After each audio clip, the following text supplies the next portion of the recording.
Aluminium ou carbone? Aujourd'hui, lorsque vous choisissez un nouveau vélo, ce sont deux incontournables en point de vue des matériaux qui vous sont proposés. Je m'appelle Maxence, je suis coach sportif et passionné de cyclisme et aujourd'hui on va parler des différences entre ces deux matériaux. C'est parti!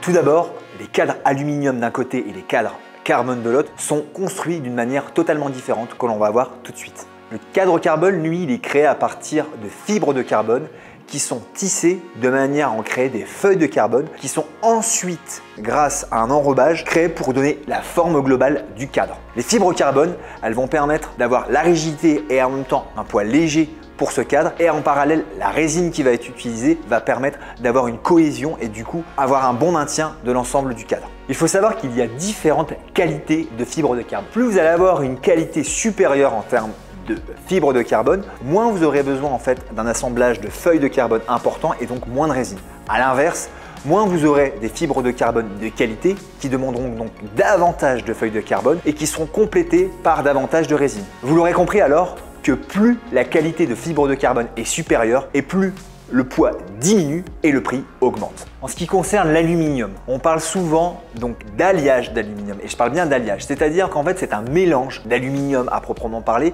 mais d'autres matériaux qui vont pouvoir donner forme au cadre en aluminium et les différents alliages qui vont être utilisés vont conférer des qualités différentes en termes de poids et de rigidité à cet ensemble.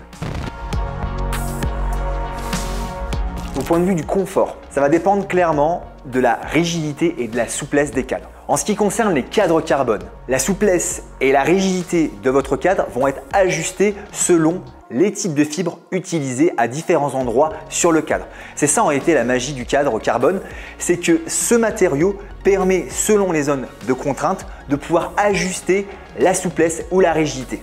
En ce qui concerne les cadres aluminium, historiquement, on avait clairement des cadres qui étaient réputés lourds et plutôt épais, donc pas très esthétiques. Maintenant, grâce à nos techniques modernes de fabrication, on arrive à avoir des cadres qui sont à la fois relativement légers et en plus de ça, beaucoup moins épais, là où ce n'est pas forcément nécessaire. Donc là, le distinguo entre cadre carbone et aluminium est de plus en plus mince par rapport aux procédés modernes. Pour résumer, si vous devez choisir entre un bon cadre en aluminium ou un mauvais cadre en carbone, vous avez compris, allez plutôt sur un cadre en aluminium de meilleure qualité. Je rajouterais que le confort ne vient pas seulement du type de cadre utilisé, il vient également du type de jantes utilisées, les pneumatiques, la pression forcément qui va avec, mais aussi tout le matériel inhérent à la pratique cycliste, c'est-à-dire le cuissard, etc.